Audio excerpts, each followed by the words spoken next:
Abdusamiy xalifa degan kishi bo'lganlar. Bizga katta opodda, bu opoddamiz opoddasi bo'ladi, ota tomonidan ya'ni.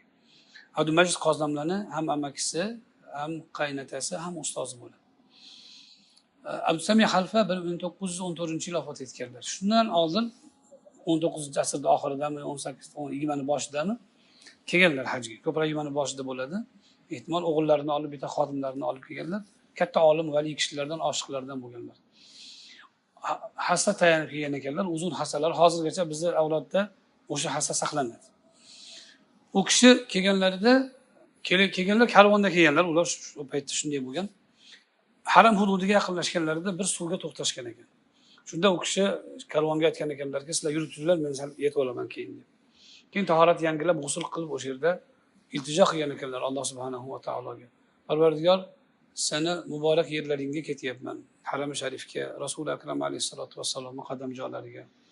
Menga karam qilgin, mendan o'sha yerga aziyat yetmasin. Nopoklik yetmasin. Keyin keldilar, ikkala haramda 2 oy bo'lgan ekanlar. Ikkala haramda 2 oy bo'lib haj qilib, 2 oy bo'lib qaytganlar. Bu paytda o'sha 18-asrning ikkinchi yarmida kelgan-ku bizga urus. O'shaning uchun ancha-muncha bu yerga kelgan kishilar bor ekan yoki hajga kelganlar bor ekan biz yurtdan. Abdusamiy xalifani eshitib, shu kishi shu yerda ekanlar, ziyorat qilaylik, mehmon qilaylik deb kelishar ekan, qachon kelishsa ibodatda bo'lar ekanlar. Bo'sh paytini topisholmadi. Oxir bir kun topishib mehmon qilaylik deganda qattiq koy bergan ekanlar. Men senlarni ziyofatingga kelibman ekanman deb qattiq koy bergan ekanlar. Bir safar kelishsa, u vaqtlarda hozirgidek marmar bo'lgan emas, yerlar qum tosh bo'lgan. Yemaklab ketyapti ekanlar. Masjid Nabaviyga qarab, Masjid Nabaviyda qabri sharifga qarab. Yerdan bir hovuch tuproqni qumdan olar ekanlar, ko'ziga, peshonasiga surtar ekanlar, yig'lar ekanlar. Ya Rasululloh, qaysi bir yedi oyog'ingizga tekkani? Qaysi bir yedi oyog'ingizga tekkani bular? O'par ekanlar tuproq. Ana shunday bir iltijolar bilan ibodat qilib qaytganlar va qaytayotib 2 oydan keyin o'sha suvga to'xtab, o'sha yerda tahorat yangilagan ekanlar. 2 oy tahorat yangilagan. Alloh shunga karomat bergan. Duolar ijobat bo'lgan, mendan aziyat yetmasin mutlaqo degan ekanlar. 2 oy tahoratlari sinmagan.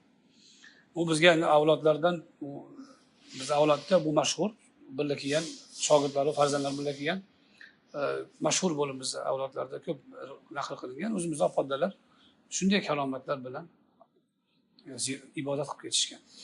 Biz endi u darajaga yetolmasak ham, hech bo'lmasa qo'limizdan keladigan holatda aziyatni o'zimizdan aziyat yetkazmasligimiz kerak. Ikkinchidan, ana shunday zotlar shu darajada ehtirom qilgan joylarni biz ham qo'limizdan kelgancha ehtirom qilishimiz kerak. Ikkala haramda zaruratdan tashqari gaplashmang. Faqat ibodat qiling, zikr qiling. Amayli mehmonga kelganingizda gaplashing, ahlingiz bilan, boshqa bilan. Savdoyingiz bo'lsa, boshqa ishingiz bo'lsa, tashqarida gaplashing. Ammo ikkala haramda, xususan Rasul akram alayhisolatu vassalom huzurlarida va Ka'ba sharifaning oldlarida faqat Allohga bog'laning, faqat salovat ayting Rasulullohga alayhisolatu vassalom. Boshqa kishi bilan ishingiz bo'lmasin. Kunda natara Alloh, Abdulloh ibn Umar radhiyallohu anhu kabi har kim o'zi bilan o'zi band bo'lsin, yonidagi bilan ishi bo'lmasin, hech kim. Ihromdagi odam, Alloh bilan band bo'lgan odam, birov kelib tepib ketsa, e'tibor qilmaslik kerak. Birov kelib turtib ketsa, e'tibor qilmaslik kerak. Shu darajada band bo'lish kerak. Ana shu kishi inshaalloh ibodatning lazzatini va manfaatini topadi.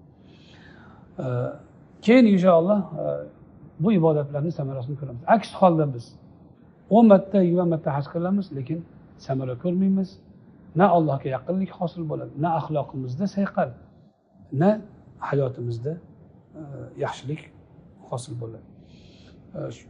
Alloh subhanahu va taolodan umid qilamiz, o'zi tavfiq bersin, amallarimizni qabul aylasin.